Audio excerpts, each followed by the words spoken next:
सुप्रभात। आज आपकी कृतिका से जो 3 पाठ आने हैं, माता कांचन, साना साना हाथ जोड़ी और मैं क्यों लिखता हूँ, इन 3 पाठों पर आधारित 8 नंबर के प्रश्न बोर्ड परीक्षाओं में पूछे जाते हैं। मूल्यपरक होते हैं यानी वैल्यू बेस्ड होते हैं। थिंकिंग स्किल के क्वेश्चंस होते हैं। जब हमारे दिमाग में तीनों पाठों की समरी मतलब सारांश होगा तो प्रश्न कहीं से भी पूछा जाए हम उसको लिख सकते हैं। तो पहला पाठ है आपका माता कांचन। इसमें याद रखिएगा, इसमें एक बच्चा है भोलानाथ जो स्वयं लेखक है, शिव पूजन सहाय। इन्होंने अपने बचपन के बारे में बताया है कि कैसे वो ग्रामीण क्षेत्र में रहा करते थे। बाबूजी के साथ जब वो अपने मित्रों के साथ खेल खेला करते थे तो उनके पिताजी आ जाते और उस खेल में सम्मिलित हो जाते। अनेक खेलों में पिताजी उनके साथ सम्मिलित हुआ करते थे। माँ से बड़ा भावनात्मक संबंध था। माँ बच्चे की कैसे देखरेख करती है, कैसे उनको प्रेम से खाना खिलाती है, फिर किस तरह के चिड़ियों को उड़ाना और चूहों के बिल में पानी डालना या नकली दुकान लगाना, ऐसे कई एक खेल वो खेलते हैं। बच्चों द्वारा गुरु मूसन तिवारी को चिढ़ाने का एक प्रसंग आता है कि कैसे बारिश आई, आंधी आई और बच्चे आंधी में बगीचे में सब छुप गए और उसके बाद जब वहाँ से उनके गुरु मूसन तिवारी निकले तो बैजू नाम के एक लड़के ने चिढ़ाया और फिर गुरु जी ने कैसा उनको बहुत देर तक खदेड़ के उनको मारा, स्कूल बुलवाया, सजा देने का प्रयास किया और फिर जब वो स्कूल बुलवाया गया तो उन्हें कैसे बाबूजी आकर और छुपा के प्यार करके लेखक को लेकर घर गए। फिर भोलानाथ का मित्रों द्वारा सांप के बिल में जब पानी डालने का प्रयास किया गया तो चूहों के बिल में पानी उलीचने का प्रयास किया गया तो चूहा तो नहीं, लेकिन वहाँ पर निकल आया सांप और उसके डर से जब वो भागे, दौड़ते भागते घर पहुँचे तो वहाँ पर माँ ने प्रेम किया और माँ के आंचल में ही उन्हें शांति मिली। इस पूरे पाठ के आधार पे प्रश्न पूछा जा सकता है कि भोलानाथ के समय में वहाँ के ग्रामीण स्थितियाँ कैसी थी, आज ग्रामीण क्षेत्रों में किस प्रकार के परिवर्तन आ चुके हैं। तो ये एक प्रश्न है।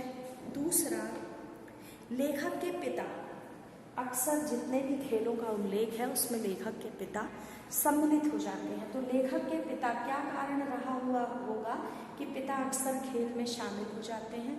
तो उसमें उत्तर आप ये लिख सकते हैं कि हो सकता है पिताजी निगरानी करना चाहते हों या ये देखना चाहते हों कि भोलानाथ किसी गलत संगति में ना पड़े या असावधानीवश गिरकर चोट ना लगे। फिर पिताजी अक्सर उन्हें पूजा स्थली पर भी बिठा लेते हैं तो उसके पीछे कि पिताजी उसमें संस्कार के बीज रोपित करना चाहते हैं। ऐसे करके जितने भी देखना कि भोलानाथ, बाबूजी, तारकेश्वर नाथ, माँ से संबंध, बच्चों द्वारा गुरु को चिढ़ाना या 1930 के दशक की संस्कृति, ग्राम्य जीवन की बात आए तो वो निश्चित रूप से पाठ है माता का अंचल। दूसरा पाठ कृतिका में ही है, साना साना हाथ जोड़ी। इसकी लेखिका है मधु कांकरिया। मधु कांकरिया गैंगटॉक की यात्रा पर घूमने जाती हैं और वहाँ जाकर उनकी इच्छा है कि वो बर्फ देखें, पहाड़ देखें और कितनी उत्साहित हैं वो तिस्ता नदी को चलती हुई तिस्ता नदी को देखते हुए वो कितनी उत्साहित है। गैंगटॉक की यात्रा के समय उनको एक गाइड मिलता है, ड्राइवर, जो उनका ड्राइवर भी है और गाइड भी है, जिसका नाम है जितेन नार्गे। ये शब्द भी इम्पॉर्टेंट है। जितेन नार्गे अगर पहचान देखने मिल जाए तो ये निश्चित रूप से जितेन नार्गे जो है वो साना साना हाथ जोड़ी में ड्राइवर भी है, गाइड भी है। बहुत सारी एक जगह पर रंगीन पताकाएं यानी झंडियाँ टंगी हुई दिखी तो लेखिका ने पूछा कि ये क्या है, तो जितेन ने बताया कि मैडम ये बौद्ध पताकाएँ हैं, इन्हें उतारा नहीं जाता, ये अपने आप नष्ट हो जाती हैं और जब किसी की मृत्यु होती है तो श्वेत 108 पताकाएँ फहराई जाती हैं और खुशी के अवसर पर 108 रंगीन, ये याद रखना। तो श्वेत और रंगीन पताकाएँ किस प्रकार के अवसरों की सूचक हैं, ऐसा एक प्रश्न पूछा जा सकता है। लेखिका ने जगह जगह प्राकृतिक सौंदर्य का वर्णन किया है। फिर लेखिका रास्ते में देखती है कि भूख, मौत और जीवन से जंग जीतती कुछ महिलाएं दिखती हैं जिनकी पेट की टोकरी में बच्चे बंधे हुए हैं और गुथे आटे जैसी कोमल काया है, लेकिन वो हथौड़ा चला रही हैं, पत्थर तोड़कर सड़क निर्माण का कार्य कर रही हैं। यहीं पर चलते चलते लॉन्ग स्टॉक में लेखिका ने देखा एक ऐसा सिलेंड्रिकल शेप का उभरे उभरे इस पर अक्षर होते हैं, इसको कहा जाता है धर्म चक्र। जैसा आपका सेल होता है ना, सेल को अगर बीच से एक तार में बेस में पिरो दिया जाए मोती जैसे, तो उस पर उभरे अक्षर होते हैं और वो घूमते हैं। जो भी बच्चे नेपाल या ऊंचाई वाले स्थान पर गए होंगे तो उनको पता होगा। तो लॉन्ग स्टॉक में घूमता हुआ धर्म चक्र, उसे देखकर लेखिका ने ये बात की कि बताओ कैसे, चाहे मैदान हो या पहाड़, हमारे देश की जो मान्यताएं हैं वो लगभग एक जैसी हैं। जब जितेन से बात हो रही थी तो जितेन से उन्होंने पूछा कि क्या तुम लोग पहाड़ों पर गंदगी नहीं करते? तो जितेन ने जीभ निकाल कर कहा कि नहीं मैडम, पहाड़ पर गंदगी फैलाएगा तो हम मर जाएगा। मतलब पाप पुण्य की अवधारणाएं, हमारे जब भगवान की आस्था, जितनी भी मान्यताएं हैं वो चाहे मैदान हो या पहाड़ लगभग एक जैसी हैं। यहाँ का पहाड़ी जीवन बड़ा कठोर है। लोग कई किलोमीटर तक, बच्चों के लिए स्कूल नहीं होते हैं, बच्चे अपने घरों का भी काम करते हैं और स्कूल भी जाते हैं। सैनिक मिले रास्ते में, सैनिक से लेखिका ने जब पूछा कि इतनी -डिग्री में आप यहाँ कैसे रहते हैं, तो सैनिक का उत्तर था कि आप चैन की नींद सो सकें, इसीलिए हम यहाँ पर तैनात हैं। इस स्टेटमेंट के, इस वाक्य के आधार पर एक प्रश्न अक्सर पूछा जाता है कि देश के लिए तैनात सैनिकों के प्रति हमारे क्या कर्तव्य हो सकते हैं। तो ये इम्पोर्टेंट क्वेश्चन है। एक साथ चैप्टर के 20 से खेदुम पूछा गया था। खेदुम क्या है? सबसे ऊंची पहाड़ी पर देवता का स्थान होता है, जिसे जानवरों की सींग, हड्डियों और पत्थरों के टुकड़ों से सजाया जाता है, उसे खेदुम कहते हैं। खेदुम पर ये लोग खेदुम के आसपास गंदगी नहीं फैलाते। यहीं पर एक बहुत ही महत्वपूर्ण प्रसंग आया है, कटाव को भारत का स्विट्जरलैंड कहा गया है। क्यों? तो कटाव बहुत ही खूबसूरत जगह है। वो आज तक प्रकाश में नहीं आया है।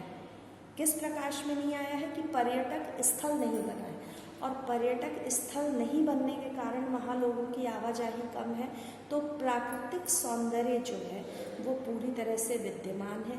इसलिए कटाव को भारत का स्विट्जरलैंड कहा जाता है। यहीं से एक प्रश्न आता है कि जब लेखिका ने ऊंचे शिखरों पे जमी हुई बर्फ देखी तो मणि उनकी सहयात्री थी, मणि से बातचीत करते हुए बताया कि देखो ये जल स्तंभ है, प्रकृति भी कितने नायाब ढंग से जल का संचय करती है। सर्दियों में ये पहाड़ों पर इकट्ठा कर लेती है और जब गर्मी आती है तो वो पिघलकर नदियों के माध्यम से मैदानी क्षेत्रों को यही जल पहुंचाती है। तो ये रहा पूरा साना हाथ जोड़ पाठ का सारांश। अगला पाठ है मैं क्यों लिखता हूँ। इसके लेखक हैं अज्ञेय। लेखक खुद से ये प्रश्न करते हैं कि मैं क्यों लिखता हूँ। शायद कई बार आंतरिक विवशता होती है लिखने की और कई बार बाहरी विवशता भी लिखने हेतु प्रेरित करती है। बाहरी विवशता कैसी होती है कि लेखक का काम है लेखन कार्य करना, तो जब संपादक बोलेगा कि आपका कोई आर्टिकल बहुत दिन से नहीं छपा, दे दीजिए, तो लेखक संपादक के आग्रह पर या कुछ रचनाकार की कोई रचना देखी और उसको देखकर एक नया विचार आया कि मैं भी ऐसा ही कुछ लिख सकता हूँ, तो सेल्फ मोटिवेशन, स्व प्रेरणा भी हो सकती है। उसके बाद कुछ आर्थिक आवश्यकताएं, जैसे रचनाकार जब कोई रचना कार्य करता है तो उसके बदले में जब रचना प्रकाशित होती है तो उसको कुछ मेहनताना मिलता है, पैसे मिलते हैं, तो आर्थिक रूप से आर्थिक विवशता भी कई बार लिखने के लिए प्रेरित करती है। अब लेखक ने ना बहुत हिरोशिमा में जो परमाणु बम विस्फोट हुआ था उसके बहुत सारे लेख पढ़े थे और लेखक को उस पूरे वाक़ये का अंदाज़ा था कि हाँ वहाँ पर ये त्रासदी हुई थी। लेकिन जब लेखक अज्ञेय स्वयं पहुँचे हिरोशिमा तो वहाँ पर वो अस्पतालों में मिले, जो पीड़ित जन थे उनसे मिलने गए और वहाँ जाकर उन्होंने वो घटना देखने के बाद जब वो सड़क से आ रहे थे तो उन्हें वहाँ एक पत्थर दिखाई दिया और उस पत्थर पर लगभग कुछ ऐसा, इमेजिनेशन करो, कल्पना करो कि लगभग कुछ ऐसा पत्थर दिखाई दिया जिससे एक जले हुए आदमी की ऐसी छाया सी दिखाई दे रही थी, ऐसी एक छाया, ऐसी एक आकृति दिखाई दे रही थी। तो लेखक को वो देख के लेखक ने अंदाज किया कि अच्छा, जब किरणें, नाभिकीय किरणें आई होंगी तो कोई व्यक्ति इस पहाड़ के सामने खड़ा होगा तो किरणें आकर उसको उड़ा के भाप बना के ले गई होंगी, तो जितनी दूर में वो मनुष्य की आकृति थी, जैसे एक्सरे फिल्म देखते हो, एक्सरे फिल्म, तो वैसी ही आकृति इंसान की पत्थर पे थी, बाकी पत्थर काला हो गया था। तो लेखक को ये बात समझ में आई कि अच्छा, उन किरणों का प्रभाव इतना ज़्यादा था कि उन्होंने वहाँ पर खड़े व्यक्ति को भाप बनाकर उड़ा दिया और बाकी पत्थर को काला कर उस व्यक्ति को बेधती हुई वो चीज़ें चली गई। जब लेखक ट्रेन में बैठे तो उन्होंने उस घटना को याद किया, उनकी जो अनुभूति थी वो जागृत हुई और उसके बाद लेखक ने ट्रेन में बैठे बैठे एक कविता लिखी। तो लेखक कहता है कि लेखन कार्य के लिए बाहरी दबाव तो जरूरी है, लेकिन अनुभव, हम जब कोई रचना पढ़ते हैं तो हम अनुभव करते हैं कि ऐसा हुआ होगा, लेकिन जब हम अनुभूत करते हैं, हृदय से उसको समझते हैं, तब वो ज़्यादा अच्छा प्रभावशाली लेखन आता है। इस पाठ से एक प्रश्न पूछा जाता है, वैल्यू बेस्ड, मूल्यपरक, कि विज्ञान का दुरुपयोग, हिरोशिमा की घटना विज्ञान का दुरुपयोग था और आप इस दुरुपयोग को रोकने में आपकी क्या भूमिका हो सकती है। तो इस प्रकार से आप उत्तर लिख सकते हैं कि चिकित्सा क्षेत्र में जो विज्ञान की खोजें हुई हैं उनका सबको लाभ मिले। भ्रूण हत्या जैसी भ्रूण परीक्षण के लिए हमें इनका विज्ञान का दुरुपयोग नहीं करना चाहिए, है ना। और समाज में विकृति फैलाने वाले हिंसात्मक कार्यों का जो प्रोग्राम है, जो कार्यक्रम है, उन पर रोक लगानी चाहिए। और जितने भी मुद्रित या प्रिंटेड माध्यम हैं जो विज्ञान के द्वारा एक क्लिक में एक मैसेज वायरल हो जाता है, तो वो भी समाज को सही जानकारी और सही दिशा देने वाला हो। इस प्रकार हम विज्ञान का दुरुपयोग रोकने में हमारी भूमिका हो सकती है। जब कभी भी एक प्रश्न आता है कि आपकी क्या भूमिका हो सकती है ना, इसके लिए एक शब्द याद रखो, जरूर लिखना कि हम जन जागरूकता अभियान जन जागरूकता अभियान। समझ रहे हो? हम पब्लिक अवेयरनेस कार्यक्रम चला देंगे, लोगों को जागरूक कर देंगे ताकि ये ना हो। तो आज मैंने इस क्लास में 8 नंबर के लिए पूछे जाने वाले 3 पाठों का आपको सारांश बता दिया। जब आप ये सुनने के बाद प्रश्नोत्तर पढ़ेंगे तो आपका बिल्कुल प्रश्नोत्तर फटाफट समझ में आ जाएंगे। एक बात याद करना, यहाँ 3 में से कोई 2 करने रहते हैं। तो ये बड़ा ही आसान है कि 3 पार्ट है और 3 प्रश्न पूछे जाएंगे और हमको करना है कोई 2। Okay, bye, thank you.